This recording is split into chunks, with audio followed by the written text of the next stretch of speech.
अभी तक जिन लोगों को कोरोना हुआ है और उनकी जन्म पत्रियां हम लोगों ने देखी, उनके बारे में जानकारी लेने की कोशिश करी कि क्या रीजन रहा कोरोना उनको होने का, उनके बीमार होने का। तो अधिकतर अधिकतर क्या कहें, 99% जन्म पत्रियों में देखा कि चंद्र जो उनका ग्रह था वो वीक था।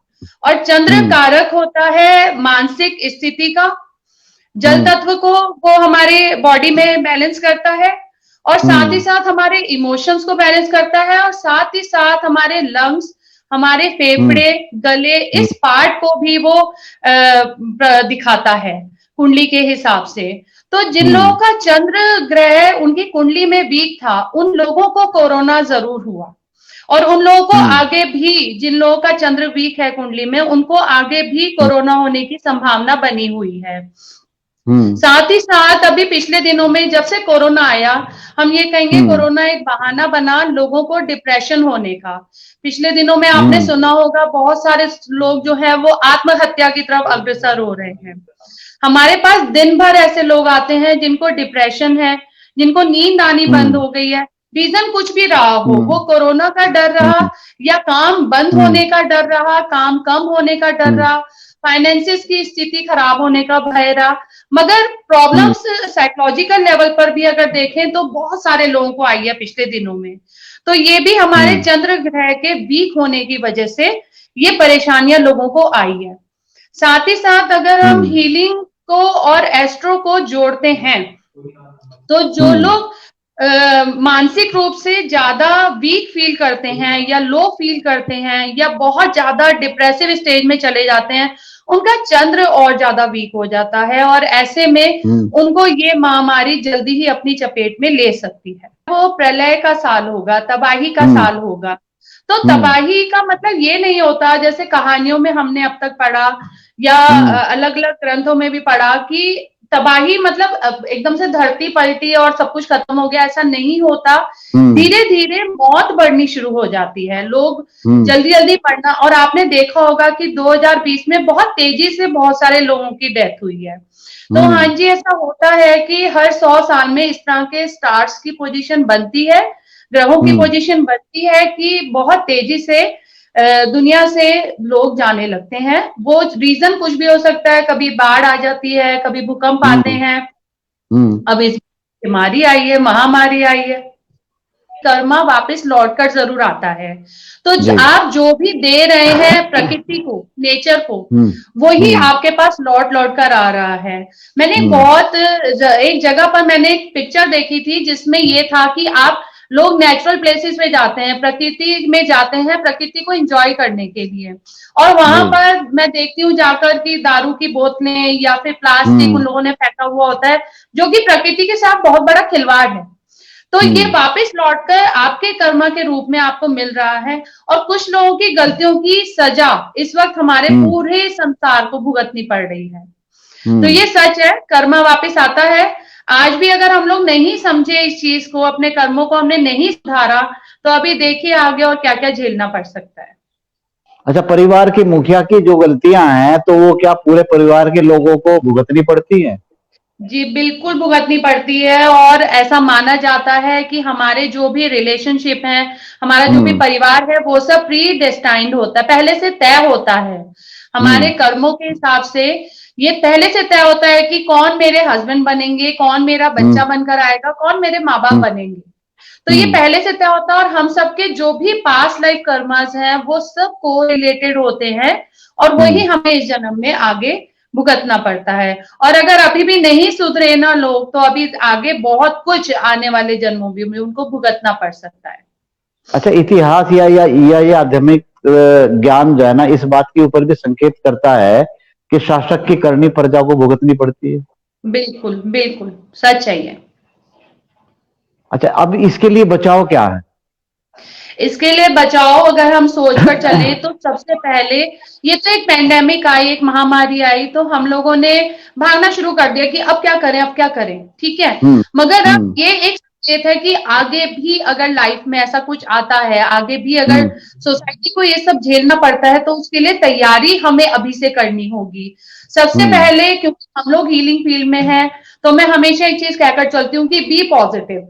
अगर आप पॉजिटिव हैं, आपकी सोच पॉजिटिव है, तो आप इस तरह की किसी भी परेशानी से, महामारी से आप बचे रह सकते हैं।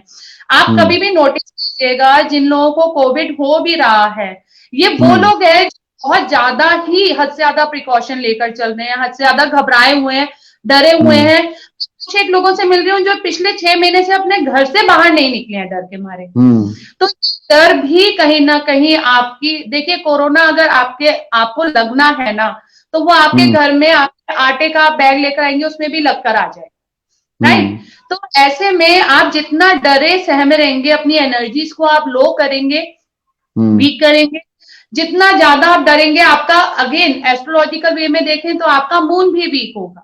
तो मून वीक होने की वजह से और आपकी एनर्जीज वीक होने की वजह से ये महामारी या कोई भी महामारी आपके ऊपर अटैक कर सकती है। दूसरी चीज, लोग इस कोविड के डर की वजह से डॉक्टर्स के पास जाने से कतरा रहे हैं आज भी। उसकी वजह से क्या हो रहा है कि वो लोग अपनी छोटी मोटी प्रॉब्लम्स को इग्नोर कर रहे हैं या उसे अवॉइड कर रहे हैं इलाज लेना, जिसकी वजह से वो प्रॉब्लम्स भी आगे बढ़ रही हैं। तो हमें पूरे प्रिकॉशन के साथ, अगर कोई और प्रॉब्लम हो रही है, कोई पेट का प्रॉब्लम है या सर्दी जुकाम है, बुखार है, तो डॉक्टर भी जैसे आप पहले जाते थे प्रिकॉशन के साथ, आप अब भी जाइए। तीसरी चीज, आने वाली जनरेशन को, जो हमारे बच्चे हैं, हम लोगों की आगे जनरेशन है, उनको भी इस पैंडेमिक में हमें बहुत अच्छे से ये ट्रेनिंग देने का मौका मिल रहा है कि देखो ऐसी स्थिति कभी भी आ सकती है लाइफ में, तो आप इसके लिए कैसे प्रिपेयर रहो, कैसे आप स्ट्रांग रहो, ठीक है। प्लस हम अपने बच्चों को इस पैंडेमिक के बहाने सेविंग सिखा सकते हैं। सेविंग्स सिर्फ पैसे की नहीं होती, सेविंग्स राशन की होती है, सेविंग्स बहुत सारी चीजों की होती है कि देखो अभी कुछ वेस्ट नहीं करना है, क्योंकि ये समय हमें नहीं पता कब तक जाए। लोगों के काम पे बहुत असर पड़ा है, लोग इस वक्त बहुत ज्यादा परेशान है। मैं हर दिन ऐसे लोगों की बातें, दुख सुन रही हूँ, जो लोग ये कह रहे हैं कि मन करता है कि मर ही जाए, कैसे अपने परिवार को सरवाइव कराएं। तो पहले के लोग बहुत सही होते थे, जो भी हमारे बड़े बुजुर्ग रहे, उन्होंने बहुत सेविंग्स करी, बहुत गोल्ड जोड़ा, वो गोल्ड जोड़ने पे, पैसा जोड़ने पे, इवन घर की औरतें भी पैसा और गोल्ड घर वालों से छुपकर सेव करा करती थी, प्रॉपर्टीज जोड़ा करते थे, जो कि आगे वाली जनरेशन को एक सिक्योरिटी फील कराते थे। मगर आजकल के लोगों का मैं नजरिया देख रही हूँ कि खाओ पियो आज ही और सब खत्म कर दो। तो ये हमारे बड़े बुजुर्गों ने हमेशा सिखाया है कि किसी भी चीज का नुकसान मत करो, अनाज का आप वेस्टेज मत करो, आप पैसे का वेस्टेज मत करो, फिजूल के आप पार्टीज और आउटिंग में वेस्टेज मत करो, जहां जरूरी है उतना ही करो। तो हमें एक टाइम पे ये सब बहुत खराब लगता था, पर आज समय की जरूरत भी वही हो गई है।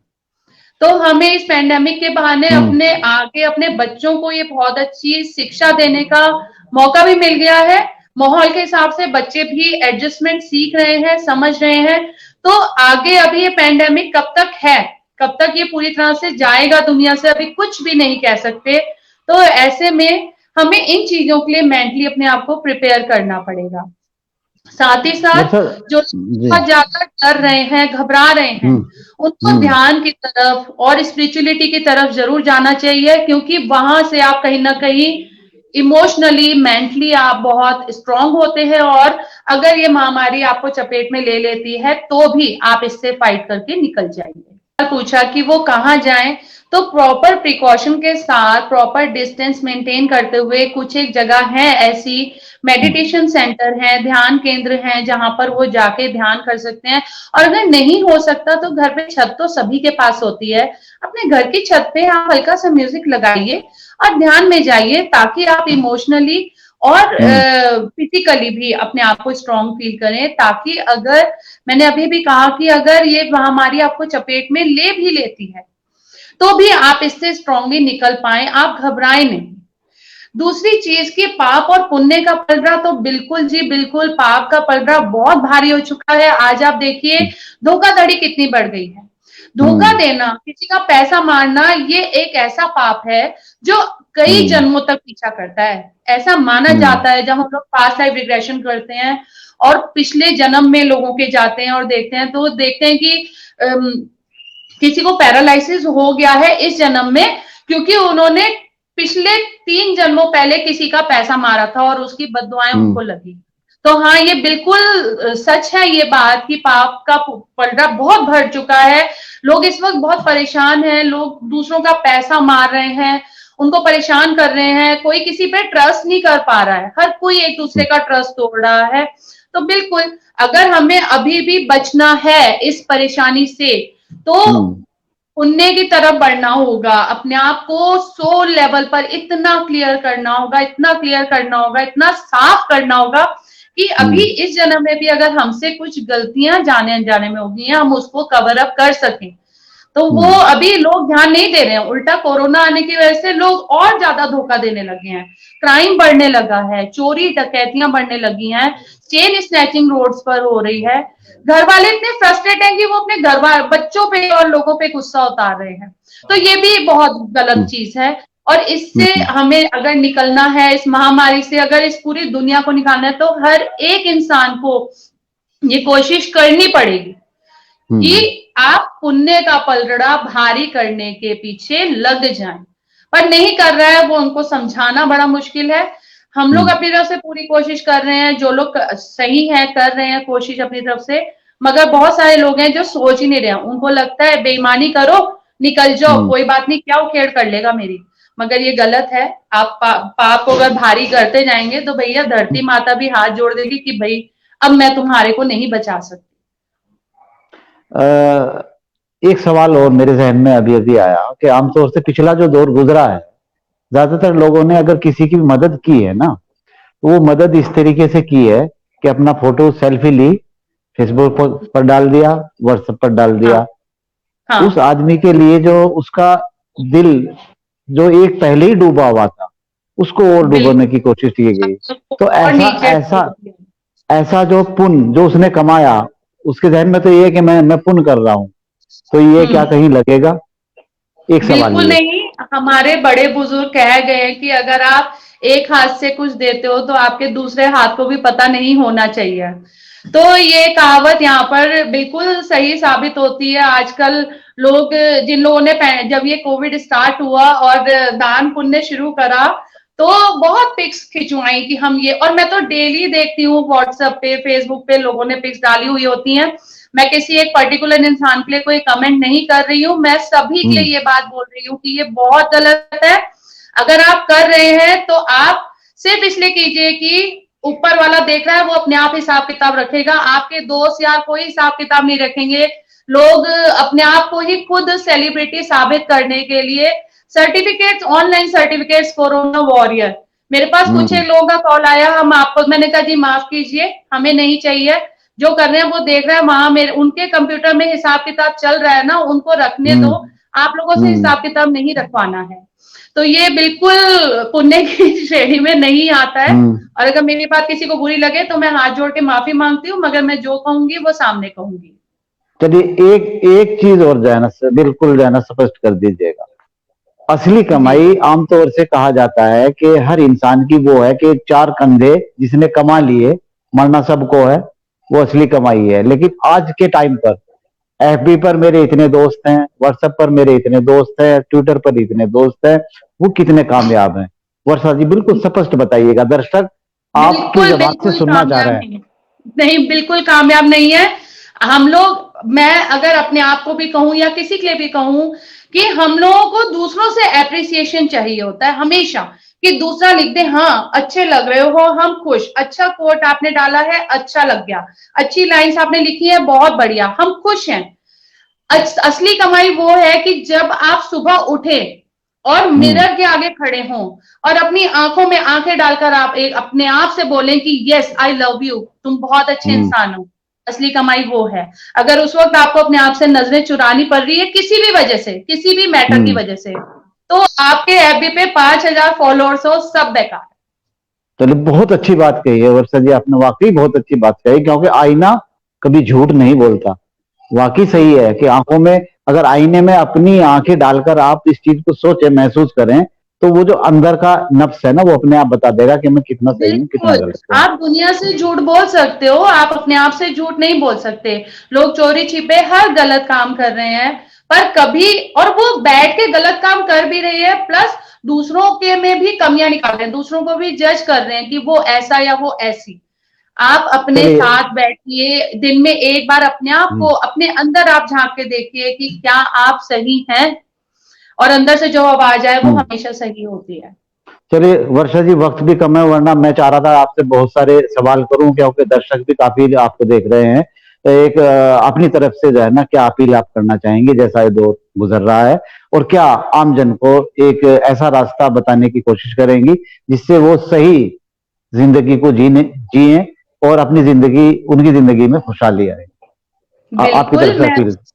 बिल्कुल, मैं सबको एक मैसेज ज़रूर देना चाहूँगी कि ध्यान ज़रूर करें, हर वक़्त ईश्वर को आप याद करें। ईश्वर को याद करने के लिए या पॉज़िटिव होने के लिए आपको ज़रूरी नहीं कि आप मंदिर, गुरुद्वारे या गिरजाघर या आप मस्जिद में जाएँ। ईश्वर तो आपके अंदर हैं, तो उनको आप हर वक़्त याद कीजिए और ये ध्यान रखिए कि उनका सीसीटीवी हर वक़्त आपको देख रहा है, तो आप कुछ भी सही या गलत करते हो, तो ये याद रखो कि उनके कंप्यूटर में सब कुछ सेव हो रहा है।